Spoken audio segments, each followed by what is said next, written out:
Hello everyone and welcome back to the channel, and if you're new here, welcome. Don't forget to like, comment, share, and subscribe, and hit the bell notification each time I upload a new video.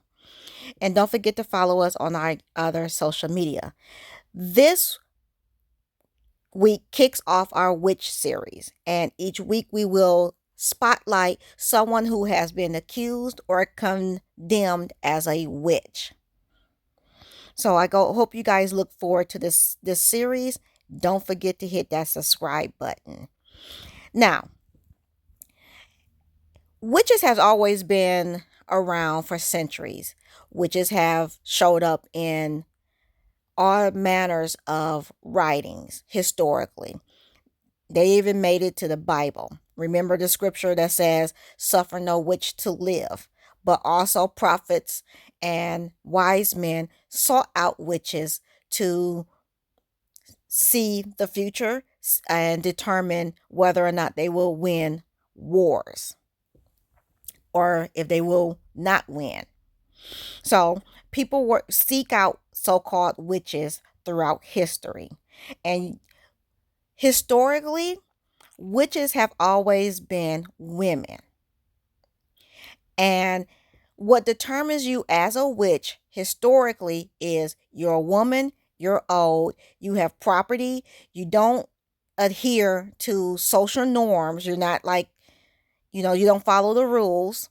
Again, that you're old and bitter and a crone, you're not married, is a list. You have a mole, you have money, you have land, something that other people will want. They don't understand how you have this as a single woman without a man. Something that stands you out. If you are very versed with herbs or medicine or things like that, midwives was considered witches as well. So anything historically would condemn you as a witch. Now, we have seen witches in all manners of forms, always a woman. In The Wizard of Oz, we have the Wicked Witch of the West, and we have Glinda, the Good Witch. You have the good and the bad always battling. By the time of the Wizard of Oz, that's when you see a good witch and a bad witch.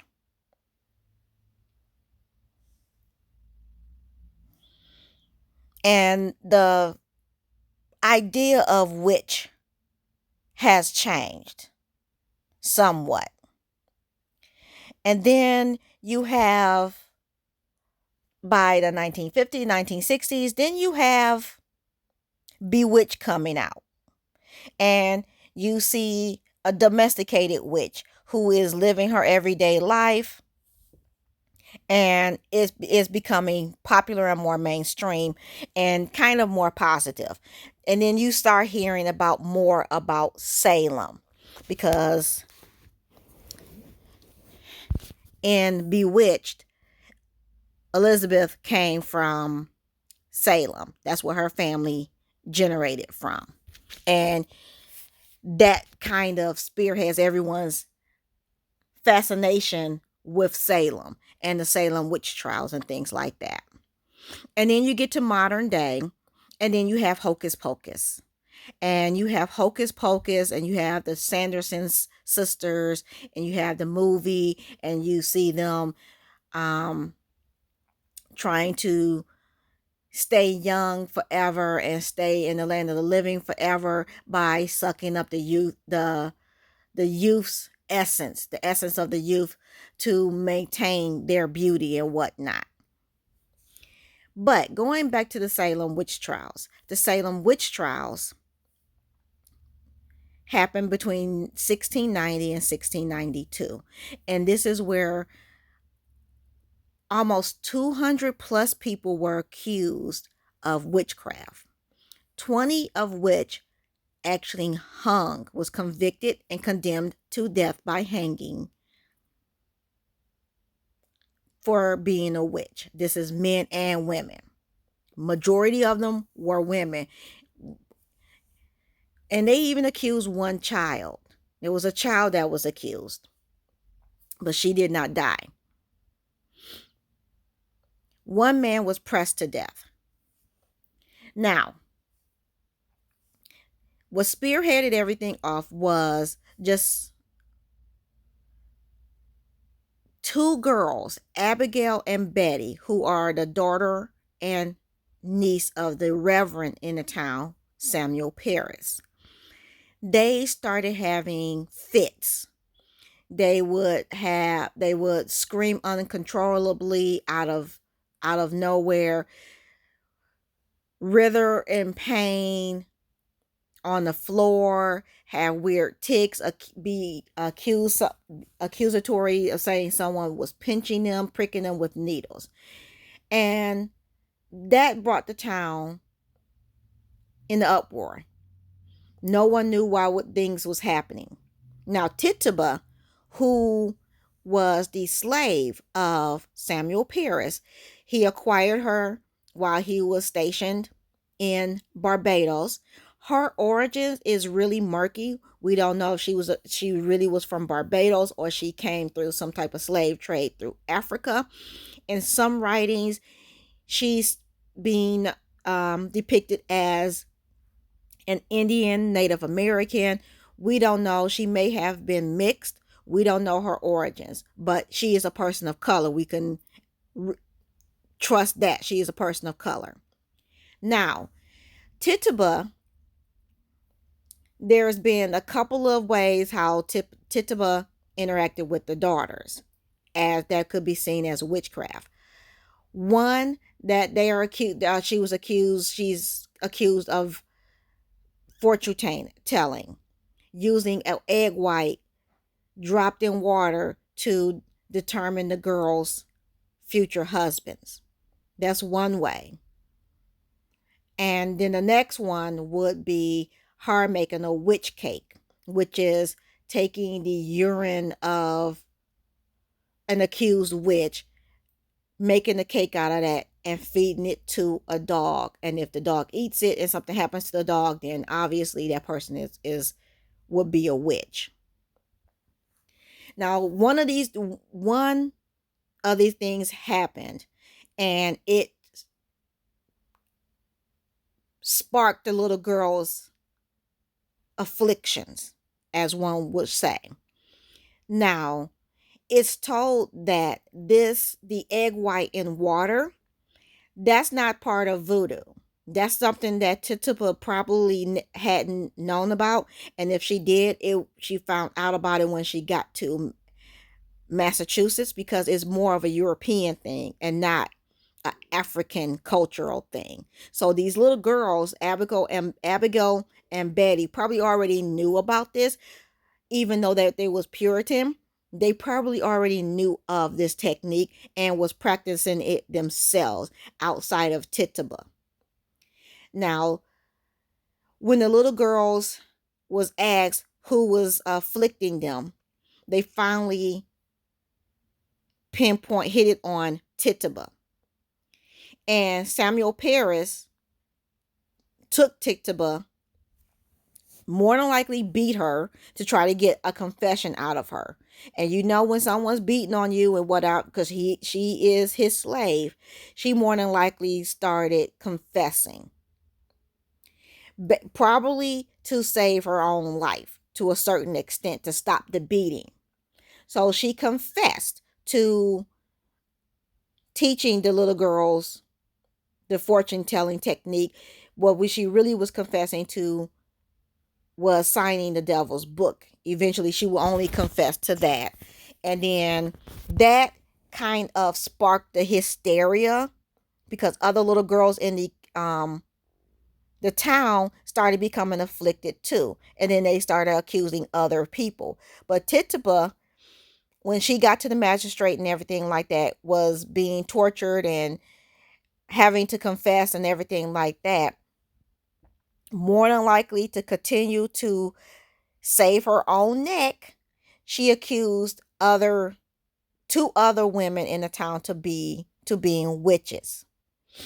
And she is the only one that was being of the accused and convicted that would give complete details. And at times she was contradicting herself. She was telling all these stories and saying, oh, this person is a witch and this person, and she accused up to about 500 people. And I don't know how many people was actually living in the town of Salem at that time, but she accused a lot of people. And some of the people was sent to jail based on her accusations. And some people were hanged based off of her accusations. And through the magistrates' torture process and everything like that. I am thinking that Tituba was in survival mode because it was starting to be known that if you gave information, the more you give, the longer you will just sit in prison and not go to the gallows, which is going to be hung. So she probably picked up on that and just started spewing more fabrications just to keep from going to the gallows, to basically save herself. So like I said, over 200 people was accused, 20 people died. It was all old women, young women. One was a child, but the particular child was let go eventually. One man was pressed to death. The Salem Witch Trials was a horrible tragedy in the United States, but it shows you the mindset of the early Puritans and the slaves that they had. And it shows you how hysteria spread, because this not only happened in Salem, it happened in the neighboring towns as well. But Tituba was a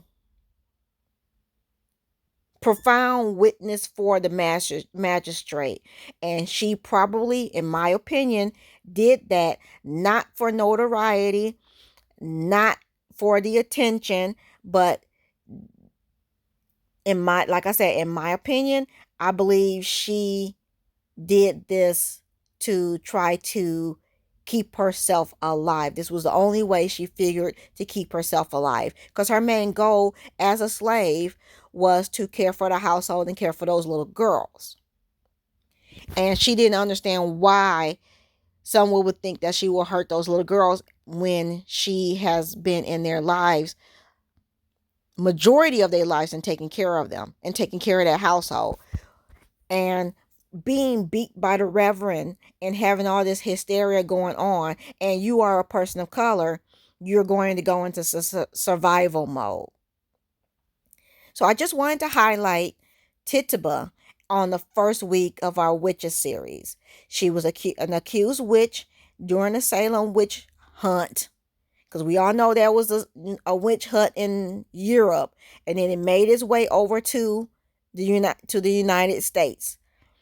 And Tituba basically was trying to, in my opinion, again, this is my opinion, she was trying to save her own neck. Now, nothing after the witch trials ended and everything died down, the whereabouts of Tituba were unknown.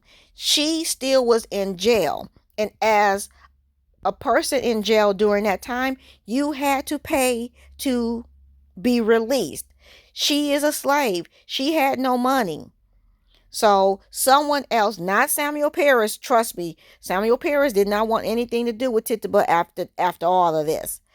Samuel Parris had nothing to do with her, but someone else paid for her release, and more than likely she ended up becoming that person's slave. We don't know for sure, but it's speculation. But that's the only thing that could possibly happen, because she was a person of color and she was a slave at that time. So I hope you guys found this interesting. I hope you continue to enjoy this witch series, because we're going to have at least 2 more that we're going to hit on this Halloween season. I want to thank you guys for watching. Don't forget to like, comment, share, and subscribe, and hit the bell notification to be notified each time I upload a new video. And I will catch you in the next one.